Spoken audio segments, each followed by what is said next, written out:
Joan of Arc, a young French peasant girl, rose to prominence during the Hundred Years' War between France and England in the 15th century. Inspired by visions and voices she claimed were from God, Joan convinced the future King Charles Roman VII to allow her to lead French troops into battle against the English. Against all odds, she helped secure several key victories for the French, turning the tide of the war. However, Joan's success and unconventional role as a female military leader threatened the established power structures of the time, especially those of the Catholic Church. The Church, which wielded immense political and cultural influence, viewed Joan's claims of divine revelation and her defiance of gender norms as a direct challenge to their authority.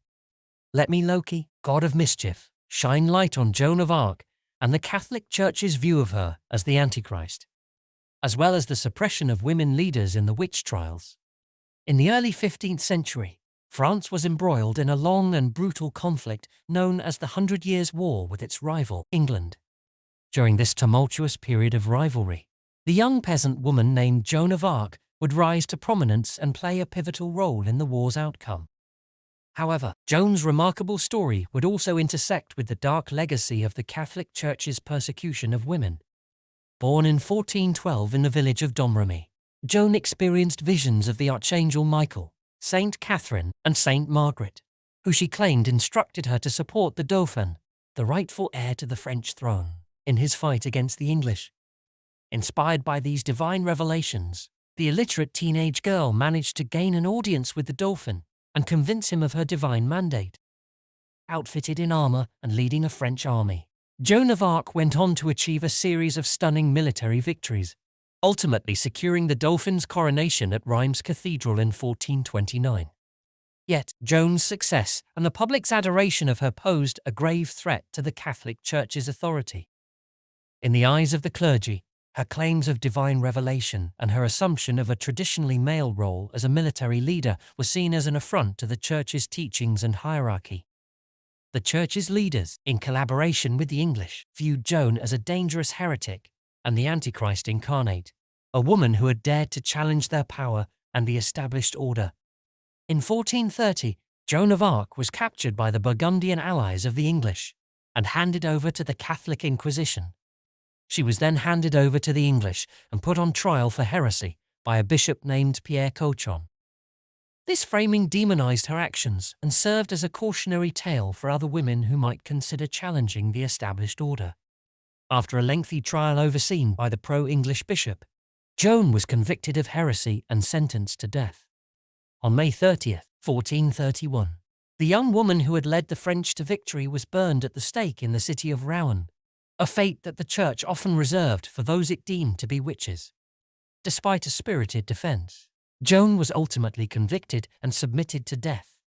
The persecution of Joan of Arc was part of a broader pattern of the Catholic Church's suppression of women leaders and the systematic labeling of any woman who dared to question the Church's authority as witches. Throughout the late Middle Ages and the early modern period, tens of thousands of women were accused of witchcraft and subjected to brutal interrogation, torture, and execution, often at the behest of the Catholic Church. The Church's condemnation of Joan as a heretic and the Antichrist was part of a larger pattern of persecution against women who dared to question or defy the religious establishment's control over their bodies. During medieval and early modern Europe, women who exhibited leadership, intelligence, or unconventional religious beliefs were often branded as witches and subjected to brutal torture and execution.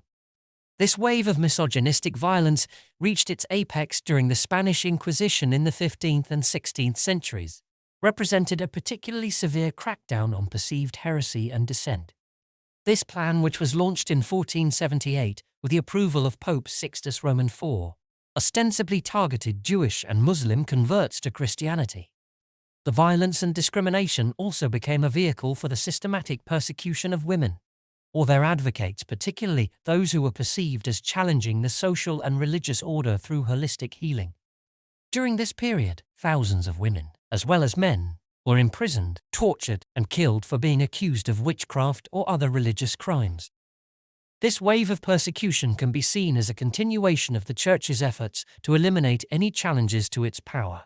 including from strong-willed women like Joan of Arc. The tragic fate of Joan of Arc and the broader persecution of women who threatened the authority of the Catholic Church highlights the deep-seated misogyny and fear of female empowerment that permeates Western culture and society. The Church's relentless efforts to silence and eliminate these women underscores the lengths it would go to maintain its grip on power and suppress any alternative visions of spirituality and leadership.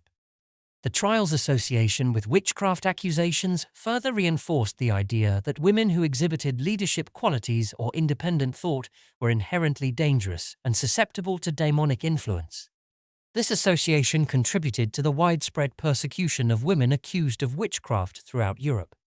The legacy of silence. Joan's execution, a public spectacle orchestrated by the Church, served as a chilling reminder of the consequences of female defiance. This event, along with the broader persecution of women, created a climate of fear and silence, discouraging women from pursuing leadership roles or challenging the established power structures.